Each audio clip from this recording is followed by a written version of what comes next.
Syria को Israel से दुश्मनी की भारी कीमत चुकानी पड़ रही है। कमांडर जुलानी, एर्दोआन और ईरान को भी दुश्मनी बहुत महंगी पड़ने लगी है।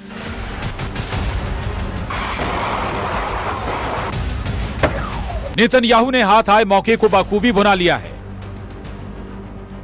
सीरिया में टेरर ग्रुप पर स्ट्राइक का बहाना बनाकर इजरायल दुश्मनों का दम उखाड़ रहा है। इजरायल के हमले हर गुजरते दिन तेज होते जा रहे हैं, विध्वंसक होते जा रहे हैं। नेतन्याहू आर्मी ने बशर अल असद की बनाई सीरिया फोर्स की टोटल तबाही का सैन्य अभियान चला रखा है। 9 दिसंबर से शुरू हुए सीरियल हवाई हमले में इजरायल ने सीरिया के सभी टेरर ग्रुप को तो जमकर पीटा ही है, साथ ही दुश्मन देश के सैन्य बलों को बर्बाद कर दिया है। कमांडर जुलानी की असद सरकार के तख्ता पलट के बाद से इजरायल के हमलों में सीरिया का 85% एयर डिफेंस तबाह हो चुका है। इजरायल की एयर स्ट्राइक में सीरिया के 85% से ज्यादा एयर डिफेंस सिस्टम कबाड़ बन चुके हैं। सीरिया एयरफोर्स के 107 एयर डिफेंस कंपोनेंट्स और 47 रडार बर्बाद कर दिए हैं।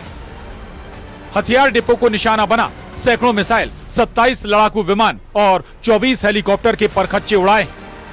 इल्टाविया में नौसैनिक ठिकानों को भी निशाना बनाया, जिसमें सीरिया के 15 नौसैनिक जहाज तबाह हो गए।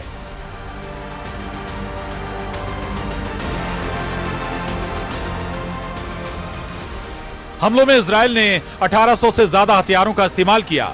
इजरायल ने सीरिया में अब तक कुल 480 ठिकानों पर बमबारी की है।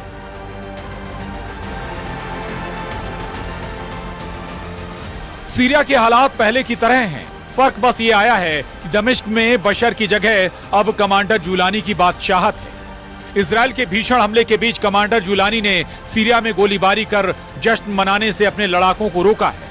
हालांकि जुलानी को अंदाजा नहीं है कि नेतन्याहू का अगला टारगेट क्या है। एक तरफ कमांडर जुलानी फौजी लिबास उतारकर सीरिया की सत्ता संभालने के सब्जबाग सजा रहे हैं, दूसरी तरफ नेतन्याहू के वॉर प्लान ने ईरान को थर्रा दिया है।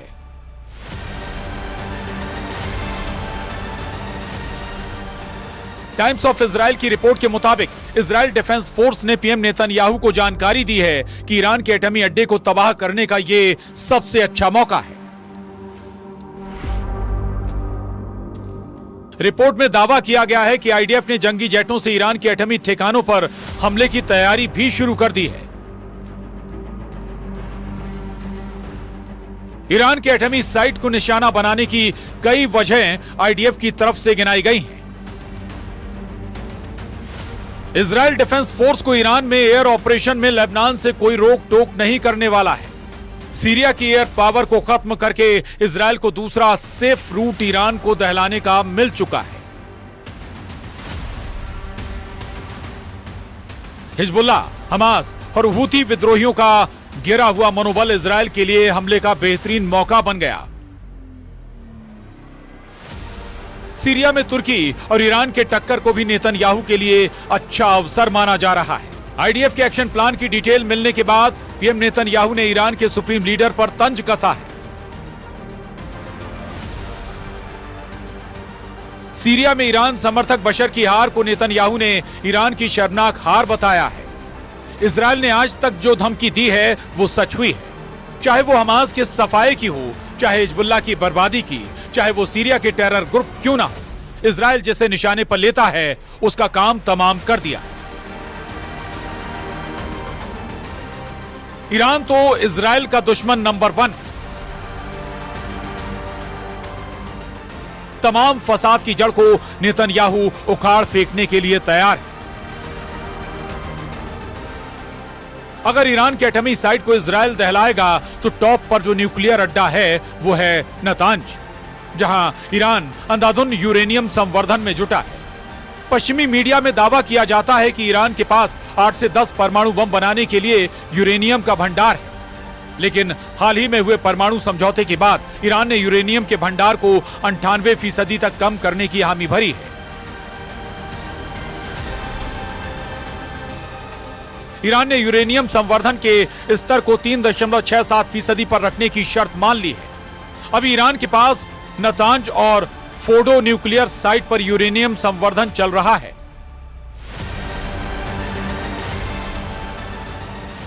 एटम बम के लिए दूसरी सबसे अहम चीज है सेंट्रीफ्यूज। ईरान के पास 20,000 सेंट्रीफ्यूज होने का अनुमान है। नई डील के बाद ईरान को फोर्डो प्लांट पर किसी तरह के यूरेनियम संवर्धन से रोक दिया गया है, लेकिन खामेनेई के नतांज न्यूक्लियर साइट पर एटमी प्रोग्राम धड़ल्ले से चल रहा है, जिसे तबाह करने के बाद ही इजरायल शांति से बैठ सकेगा। हालांकि ईरान के न्यूक्लियर साइट पर हमले के बाद एटमी युद्ध का खतरा सभी हदें पार कर सकता है। पश्चिमी देशों ने भी इजरायल के इस प्लान का पहले ही विरोध कर रखा है।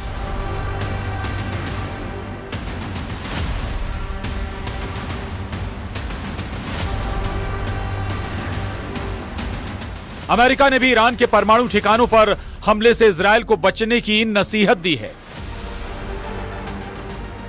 मगर यह भी साफ है कि इजरायल कभी अपने दुश्मनों को बख्शता नहीं।